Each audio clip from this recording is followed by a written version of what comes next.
King Hezekiah now sent word to all Israel and Judah, and he wrote letters of invitation to the people of Ephraim and Manasseh. He asked everyone to come to the temple of the Lord at Jerusalem to celebrate the Passover of the Lord, the God of Israel. The king, his officials, and all the community of Jerusalem decided to celebrate Passover a month later than usual. They were unable to celebrate it at the prescribed time because not enough priests could be purified by then, and the people had not yet assembled at Jerusalem. This plan for keeping the Passover seemed right to the king and all the people. So they sent a proclamation throughout all Israel, from Beersheba in the south to Dan in the north, inviting everyone to come to Jerusalem to celebrate the Passover of the Lord, the God of Israel. The people had not been celebrating it in great numbers as required in the law. At the king's command, runners were sent throughout Israel and Judah. They carried letters that said, "O people of Israel, return to the Lord, the God of Abraham, Isaac, and Israel, so that he will return to the few of us who have survived the conquest of the Assyrian kings. Do not be like your ancestors and relatives who abandoned the Lord, the God of their ancestors, and became an object of derision, as you yourselves can see. Do not be stubborn, as they were, but submit yourselves to the Lord. Come to his temple, which he has set apart as holy forever. Worship the Lord your God so that his fierce anger will turn away from you. For if you return to the Lord, your relatives and your children will be treated mercifully by their captors, and they will be able to return to this land. For the Lord your God is gracious and merciful. If you return to him, he will not continue to turn his face from you." The runners went from town to town throughout Ephraim and Manasseh and as far as the territory of Zebulun. But most of the people just laughed at the runners and made fun of them. However, some people from Asher, Manasseh, and Zebulun humbled themselves and went to Jerusalem. At the same time, God's hand was on the people in the land of Judah, giving them all one heart to obey the orders of the king and his officials, who were following the word of the Lord. So a huge crowd assembled at Jerusalem in mid-spring to celebrate the festival of unleavened bread. They set to work and removed the pagan altars from Jerusalem. They took away all the incense altars and threw them into the Kidron Valley. On the 14th day of the second month, 1 month later than usual, the people slaughtered the Passover lamb. This shamed the priests and Levites, so they purified themselves and brought burnt offerings to the temple of the Lord. Then they took their places at the temple as prescribed in the law of Moses, the man of God. The Levites brought the sacrificial blood to the priests, who then sprinkled it on the altar. Since many of the people had not purified themselves, the Levites had to slaughter their Passover lamb for them to set them apart for the Lord. Most of those who came from Ephraim, Manasseh, Issachar, and Zebulun had not purified themselves. But King Hezekiah prayed for them, and they were allowed to eat the Passover meal anyway, even though this was contrary to the requirements of the law. For Hezekiah said, "May the Lord, who is good, pardon those who decide to follow the Lord, the God of their ancestors, even though they are not properly cleansed for the ceremony." And the Lord listened to Hezekiah's prayer and healed the people. So the people of Israel who were present in Jerusalem joyously celebrated the festival of unleavened bread for 7 days. Each day the Levites and priests sang to the Lord, accompanied by loud instruments. Hezekiah encouraged all the Levites regarding the skill they displayed as they served the Lord. The celebration continued for 7 days. Peace offerings were sacrificed, and the people gave thanks to the Lord, the God of their ancestors. The entire assembly then decided to continue the festival another 7 days, so they celebrated joyfully for another week.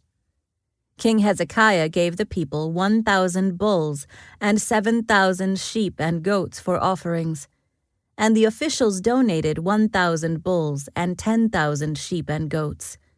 Meanwhile, many more priests purified themselves.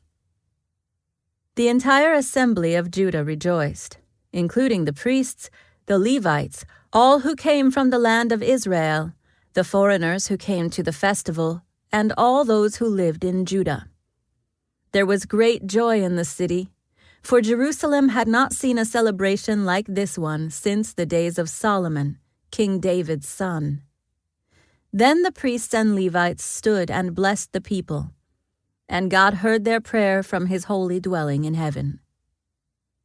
When the festival ended, the Israelites who attended went to all the towns of Judah, Benjamin, Ephraim, and Manasseh, and they smashed all the sacred pillars, cut down the Asherah poles, and removed the pagan shrines and altars.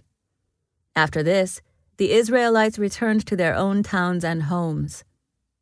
Hezekiah then organized the priests and Levites into divisions to offer the burnt offerings and peace offerings, and to worship and give thanks and praise to the Lord at the gates of the temple. The king also made a personal contribution of animals for the daily morning and evening burnt offerings, the weekly Sabbath festivals, the monthly new moon festivals, and the annual festivals as prescribed in the law of the Lord.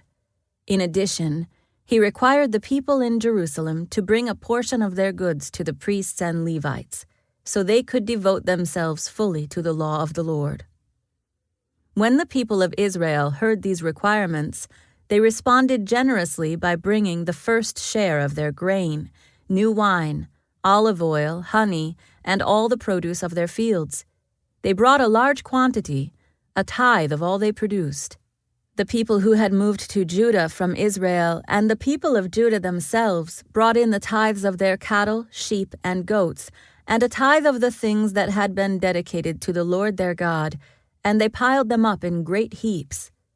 They began piling them up in late spring, and the heaps continued to grow until early autumn.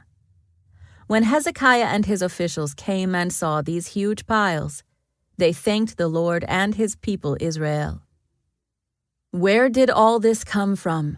Hezekiah asked the priests and Levites. And Azariah the high priest, from the family of Zadok, replied, "Since the people began bringing their gifts to the Lord's temple, we have had enough to eat and plenty to spare. The Lord has blessed his people, and all this is left over."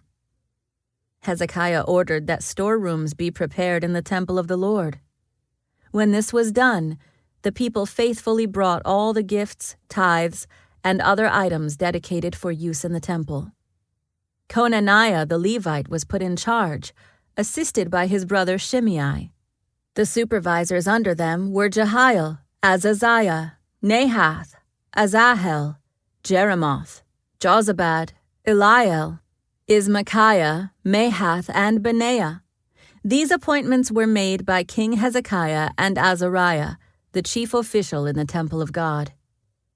Kori, son of Imnah the Levite, who was the gatekeeper at the east gate, was put in charge of distributing the voluntary offerings given to God, the gifts, and the things that had been dedicated to the Lord. His faithful assistants were Eden, Minyamin, Jeshua, Shemaiah, Amariah, and Shechaniah. They distributed the gifts among the families of priests in their towns by their divisions, dividing the gifts fairly among old and young alike. They distributed the gifts to all males 3 years old or older, regardless of their place in the genealogical records. The distribution went to all who would come to the Lord's temple to perform their daily duties according to their divisions. They distributed gifts to the priests who were listed by their families in the genealogical records, and to the Levites 20 years old or older who were listed according to their jobs and their divisions. Food allotments were also given to the families of all those listed in the genealogical records, including their little babies, wives, sons, and daughters, for they had all been faithful in purifying themselves. As for the priests, the descendants of Aaron, who were living in the open villages around the towns, men were appointed by name to distribute portions to every male among the priests and to all the Levites listed in the genealogical records. In this way, King Hezekiah handled the distribution throughout all Judah, doing what was pleasing and good in the sight of the Lord his God. In all that he did in the service of the temple of God, and in his efforts to follow God's laws and commands, Hezekiah sought his God wholeheartedly. As a result, he was very successful. After Hezekiah had faithfully carried out this work, King Sennacherib of Assyria invaded Judah. He laid siege to the fortified towns, giving orders for his army to break through their walls. When Hezekiah realized that Sennacherib also intended to attack Jerusalem, he consulted with his officials and military advisors, and they decided to stop the flow of the springs outside the city. They organized a huge work crew to stop the flow of the springs, cutting off the brook that ran through the fields. For they said, "Why should the kings of Assyria come here and find plenty of water?" Then Hezekiah worked hard at repairing all the broken sections of the wall, erecting towers, and constructing a second wall outside the first. He also reinforced the supporting terraces in the city of David and manufactured large numbers of weapons and shields. He appointed military officers over the people and assembled them before him in the square at the city gate.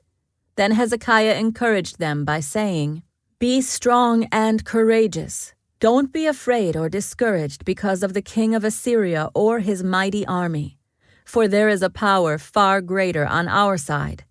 He may have a great army, but they are merely men. We have the Lord our God to help us and to fight our battles for us." Hezekiah's words greatly encouraged the people. While King Sennacherib of Assyria was still besieging the town of Lachish, he sent his officers to Jerusalem with this message for Hezekiah and all the people in the city. This is what King Sennacherib of Assyria says. "What are you trusting in that makes you think you can survive my siege of Jerusalem?